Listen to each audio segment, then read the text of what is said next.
Hi, BookTube. I hope everyone had a good 4th of July weekend if you celebrated here in America.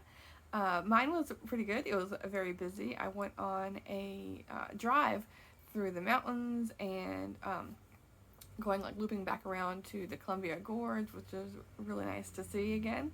But yeah, so better late than never on putting up my TBR. So I'm going to be focusing on Jane Austen related books for Jane Austen July.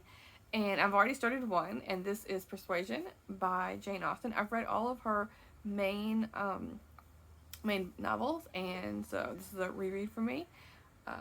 Yeah, and so I wanted to read this because of the movie that's coming out that I am not too hopeful about, and like all the people I've watched talk about this, no one seems to be very, I don't know, hopeful. I don't know. We'll see how it goes because, oh hi Fable, maybe she'll come in the camera. Come over here. Come this way. Maybe. I have her. She picked up a crinkly bottle. Maybe she'll come. Ooh. No. She picks up these like randomly on the street and she takes them home with us. And mostly at the time I'll just like put it in the recycling bin as we pass it. But sometimes they end up here. Where was I going with this? Oh yeah, so because the trailer that I've seen is totally different than the vibes given off the main character in this book. And Elliot's very much an introvert, and in the movie, she's like kind of like snarky and talking to the camera, and I don't know, the tone of it's totally different. So we'll see. We'll see how that goes. And the next one, I am waiting for this to come in the mail. I ordered Jane Austen's Pride and Prejudice, the annotated edition, it's edited by Patricia Meyer-Spacks. Let me turn this down a bit so you can see it better. But it's gonna be it seems to be like a big book, like more of, do I have it in it? Like more of like this size than your normal book, because there was another one that I was considering, another annotated collection that has also done all of Jane Austen's works, but this one I was more interested in because the pictures are going to be in color. So yeah, I'll show you that once I get it in the mail. But I seem to be rereading this every year for Jane Austen July, so I'm just like continuing on with the tradition, according to me. And I think this is also the group read for Jane Austen July. I think it's like one of two. And I'm sorry, I forgot to mention too, there's prompts for this readathon, but I am not exactly following them. I am, but I'm not. I don't know. So anyway.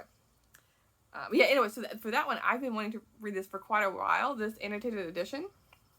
And I finally bit the bullet and purchased it. I think it was like $30, something like that. The next one is The Murder of Mr Wickham by Claudia Gray. This came out this year. It says, had Jane Austen sat down to write a country house murder mystery, this is exactly the book she would have written. And this is by Alexander McCall Smith. So it's like going to be like Alexander McCall Smith, she does like cozy mysteries. So I have my Kindle here to to read what this is about, because I learned about this months ago and then put it on hold at my library. So I can't exactly remember, but it was intriguing to me. It says, a summer house party turns into a thrilling whodunit when Jane Austen's Mr. Wickham, one of literature's most notorious villains, meets a sudden and suspicious end in this brilliant imagined mystery featuring Austen's leading literary characters. So it says, happily married Mr. Knightley and Emma are throwing a party at their country estate, bringing together distant relatives and new acquaintances, characters beloved by Jane Austen fans. Definitely not invited is Mr. Wickham, whose latest financial scheme has netted him an even broader array of enemies. As tempers flare and secrets are revealed, it's clear that everyone would be happier if Mr. Wickham could get his comeuppance. Yet they're all shocked when Mr. Wickham turns up murdered, except of course for the killer hidden in their midst. And so, who wouldn't?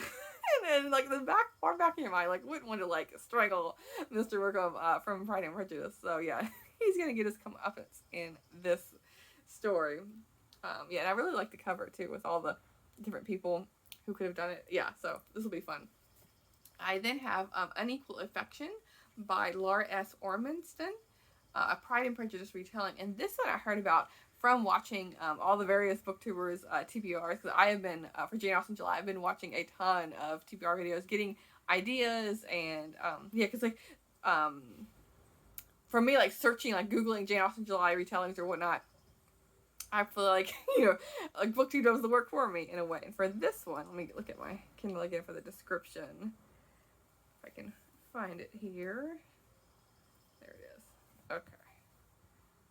Because I can't exactly remember the twist. It's something about like, if not Jane Austen, if Elizabeth had married Mr. Darcy when he had first asked her, I believe was the description here. It says, when Elizabeth Bennet first knew Mr. Darcy, she despised him and was sure he felt the same. Angered by his pride and reserve, influenced by the lies of the charming Mr. Wickham, she never troubled herself to believe he was anything other than the worst of men, until one day he unexpectedly proposed. So let me go scroll down. I don't want to redo the whole thing. It says, diverging from Jane Austen's classic novel, at the proposal in the Hunsford parsonage, this story explores the kind of man Darcy is, even before his proper humbling, and how such a man, so full of pride, so much in love, might have behaved had Elizabeth chosen to accept his original proposal. So yeah, we'll see how that goes. I think that's an interesting take on it. And then, let's see, is this the last one? There's a couple more. Okay, Jane Austen, A Life by Claire Tomlin. I don't know if this is a group read, I was like so bright, or not, but I've seen quite a few people talk about this one, and so I wanted to, it's still bright. I'm turning it down, the brightness, but it's a kind of whitish cover, and so it's not pulling up exactly, really dark. There we go. I've read at least one Jane Austen biography, if not two. I know for sure I read Lucy Worsley's biography, but I haven't read Claire Tomlin's version of Jane Austen's life. So yeah, looking forward to that and joining in on the conversation everyone's going to be having. And this is another one I've seen pop up quite a bit. Paula Bryne's The Genius of Jane Austen, Her Love of Theater and Why She Works in Hollywood. And I think this is going to make a contemporary retelling. It says, that's just a little blurb there. But yeah, I'm not going to pull up the description again for one of these. But yeah, this one looks like a lot of fun. Jane Austen in Hollywood. Is what I take from it. And then the other last book I have on here is a physical book from my collection. This is Sensibility by Jane Austen. This is a manga classic, and this was edited, let's see, or created by, is there an author here somewhere? There's something back here. It's story adapted by Stacey King, and the art is by Po Tsai. So yeah, this is lots of fun. I read Pride and Prejudice last year, so now I have Sense and Sensibility. I'm not sure if there's any other manga classics that's created in this edition. They all have like the similar spine, but yeah, if I find any more, I will for sure pick them up. I also have Scarlet Letter and Anne of Green Gables, which I really like. So yeah, I'll have to go hunting around and see what I can find of those. Anyway, so this is my, like, I wouldn't say pile of possibilities, because I think for sure I'm going to get to all of these, but we'll see if I get to any more Jane Austen related content. If I have time, I would like to read some of her like lesser known work. I've read Lady Susan, which I adored, and if you hadn't read that, you should pick it up. It's very like snarky commentary, which like with characters you like love to hate. But there's a couple other of her, or Juvenilia and like, was it Sanditon? That I haven't read, that I'm for sure having my eyes on if I have time. Anyway, so wish me luck on my endeavors, and I will talk to you soon. Thanks, BookTube.